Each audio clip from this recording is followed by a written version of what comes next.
1961년 7월 1일 영국 노퍽주 샌드링엄 하우스. 이곳은 엘리자베스 2세 여왕의 별장이자 때로는 왕실 가족의 사적 공간으로 사용되던 저택이었습니다.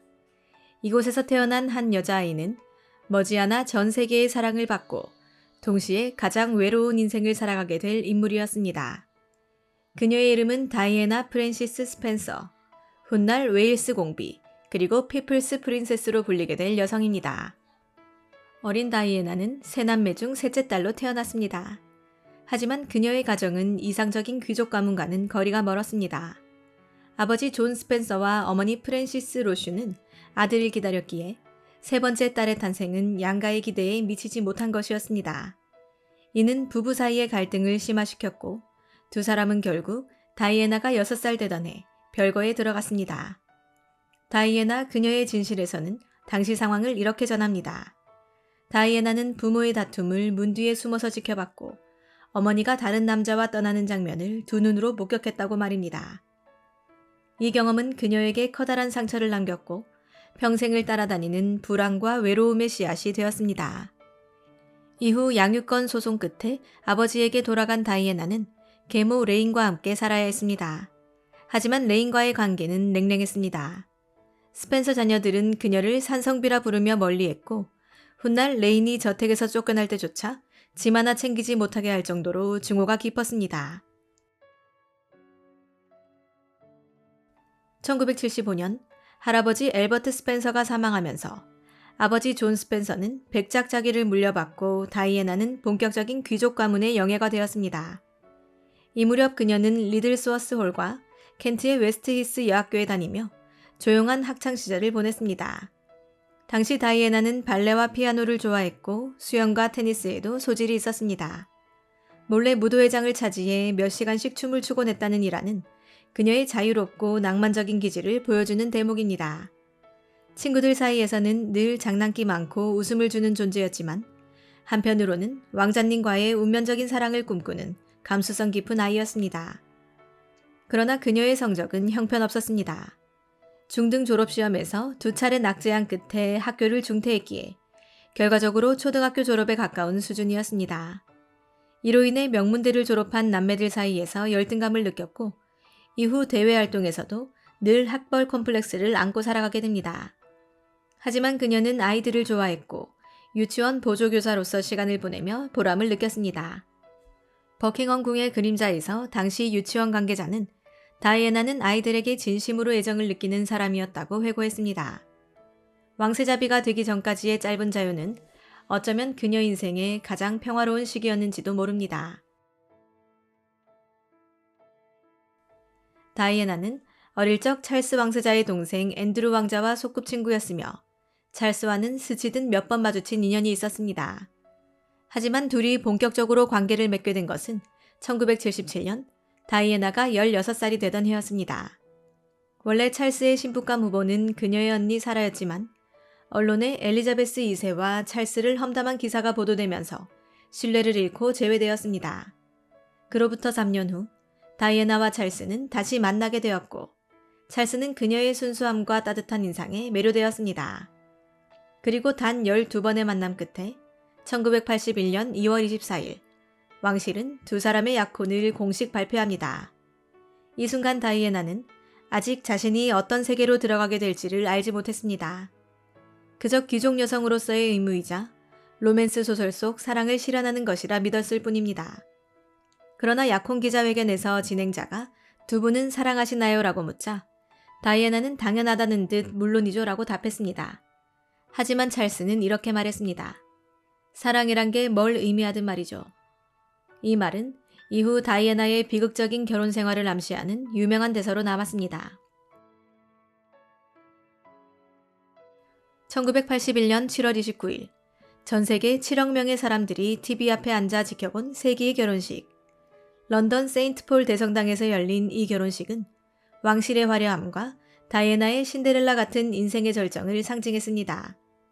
그녀가 입은 웨딩드레스는 데이비드 엘리자베스 에마누엘 부부가 디자인했고 수천 개의 진주와 스팽글로 장식된 드레스는 7m에 이르는 긴 트레인을 자랑했습니다.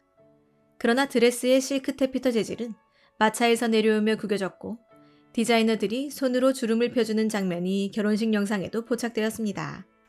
주목할 만한 점은 시어머니 엘리자베스 2세 여왕의 티아라를 빌리지 않고 스펜서 가문의 갑옷 티아라를 착용했다는 것입니다. 이 선택은 그녀의 독립성과 가족애를 동시에 보여주는 상징적인 장면이었습니다.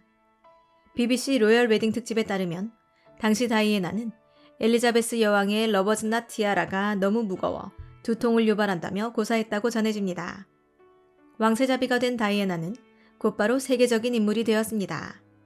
패션, 매너, 포즈, 그리고 그 미소 하나하나까지도 대중의 주목을 받았고 그녀는 말 그대로 왕실의 스타가 되었습니다. 결혼 후에도 다이애나는 사생활의 자유를 누릴 수 없었습니다. 언론은 그녀를 따라다녔고 파파라치들은 하루도 빠짐없이 그녀의 일상을 취재했습니다. 이에 엘리자베스 2세는 언론사 편집장들을 조집해 회견을 열기도 했습니다. 로열 프레스 아카이브에 따르면 당시 여왕은 왕세자비가 사탕 하나 사러 외출하는 것마저 비판하는 건 오만방자하다고 직접 편집장을 꾸짖었다고 합니다. 그러나 언론의 관심은 오히려 더 커졌습니다.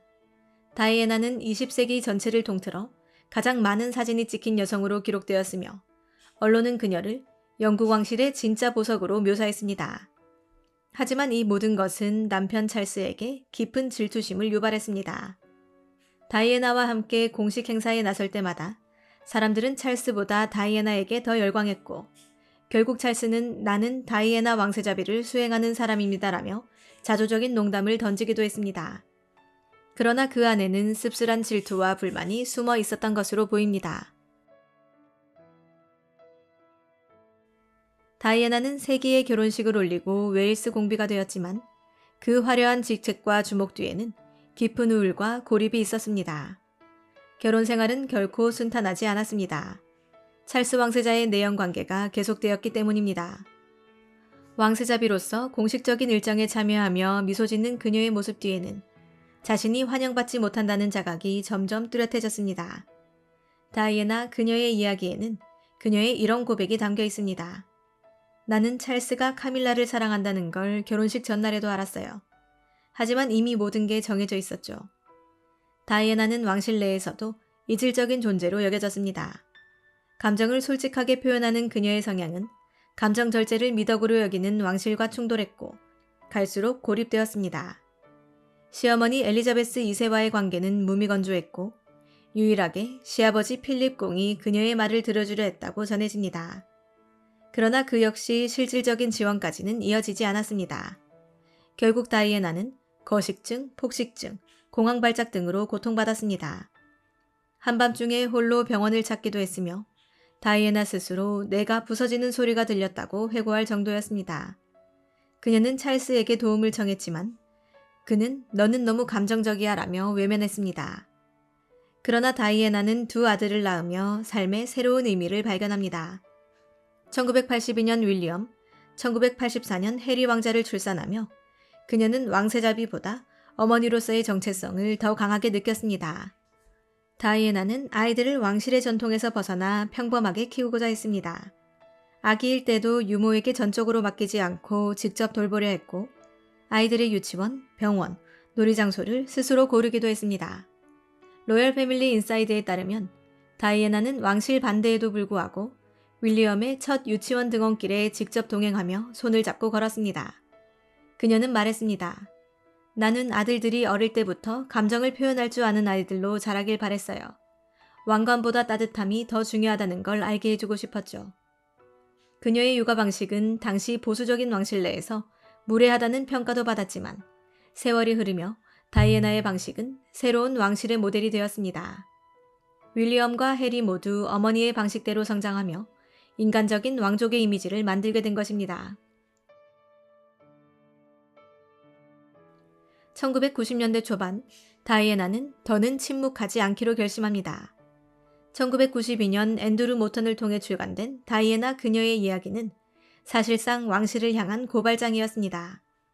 책은 다이애나의 왕실 생활, 거식증, 찰스의 불륜, 고립된 결혼 생활을 폭로하였고 세계적인 충격을 안겼습니다. 왕실은 처음에는 다이애나가 책의 존재를 모른다고 발표했습니다. 그러나 곧 다이애나가 인터뷰 테이프를 직접 제공했음이 밝혀지면서 세간의 시선은 완전히 바뀌었습니다. 국민은 왕실보다 다이애나에게 동정과 지지를 보냈고 왕실은 이례적으로 당혹스러운 입장에 놓였습니다. 1995년 다이애나는 BBC의 파노라마 프로그램을 통해 단독 인터뷰를 진행합니다. 진행자 마틴 바시어와의 인터뷰에서 그녀는 다음과 같은 유명한 말을 남깁니다. 이 결혼에는 세 사람이 있었어요. 그래서 조금 붐볐죠. 이는 찰스 왕세자와 그의 오랜 연인이었던 커밀라 파커 볼스와의 불륜 사실을 알고 있었다라는 뜻이었습니다. 다이애나 비가 자신의 파견과 불륜 등에 대해 솔직히 털어놓은 이 인터뷰는 무려 2,300만 명이 시청해 프로그램이 시작된 지 43년 만에 최고 시청률을 기록했다고 전합니다. 결국 1996년 8월 28일 다이애나와 찰스는 공식적으로 이혼합니다. 다이애나는 왕세자비 칭호를 반납했으며 켄싱턴 궁에 머무르며 두 아들을 키우는 전직 왕세자비로 살아갑니다. 이혼 이후 다이애나는 단순한 전직 왕세자비가 아닌 영국 사회와 세계에 기여하는 자선활동가로 변모합니다. 그녀의 삶은 비극의 여운 속에서도 끊임없이 의미를 찾아 나가는 여정이었습니다. 그녀가 특히 심혈을 기울인 분야는 에이즈, 쥐레 피해자, 노숙인, 정신질환자, 아동복지 등 당시에는 사회적 편견이 강하던 영역이었습니다. 1987년 다이애나는 에이즈 환자와 맨손으로 악수를 나눈 첫 번째 공공인사로 기록됩니다. 당시만 해도 에이즈는 접촉만 해도 감염된다는 오해가 만연하던 시기였으며 다이애나의 행동은 전 세계에 강렬한 메시지를 던졌습니다. 에이즈 환자들은 안 와도 괜찮습니다. 우리는 그들을 격리해야 할 존재로 보아선 안 됩니다. 또한 그녀는 국제 쥐레금지 캠페인에도 힘을 쏟았습니다. 1997년 1월 앙골라의 지뢰 제거 현장을 방문한 모습은 강렬한 인상을 남겼으며 다이애나의 죽음 이후 1999년에는 실제로 오타와 조약이 채택되어 지뢰금지가 국제규범으로 자리 잡게 됩니다. 다이애나는 총 100여 개 이상의 자선단체의 후원자였으며 생전 그녀의 이름은 고통받는 이들의 희망과 같은 의미로 사용되었습니다. 이후 다이애나의 삶은 언론과 파파라치의 집요한 추적 속에서 더 깊은 외로움과 압박에 시달려야 했습니다. 1997년 여름, 그녀는 이집트계 재벌 도디 알파에드와 함께 지내며 새로운 삶을 꿈꾸고 있었습니다. 둘 사이의 관계에 대해서는 일부에서는 순수한 사랑이라고 전했고 또 다른 일부에서는 화려한 환상이라고 평가했습니다. 다이애나가 이슬람권 인물과의 재혼을 고려하고 있었는지를 두고는 다양한 의견이 존재합니다. 하지만 확실한 것은 그해 8월 31일 파리의 알마터널에서 발생한 자동차 사고가 모든 것을 끝냈다는 사실입니다. 사고 당시 상황은 여전히 논란의 여지가 많습니다. 속도를 낸 차량, 따라붙던 파파라치들, 음주운전 의혹, 경호부실 등 의문투성이의 사고는 다이애나와 도디 두 사람의 목숨을 앗아갔습니다.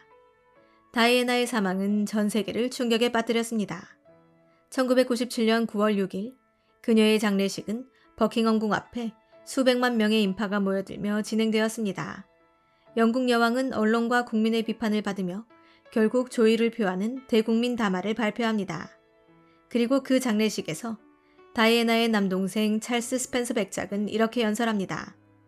우리는 그녀가 사랑받고 보호받을 수 있었기를 바랍니다. 다이애나, 당신은 누구보다 따뜻한 심장을 가진 인물이었습니다. 이제 당신은 자유입니다.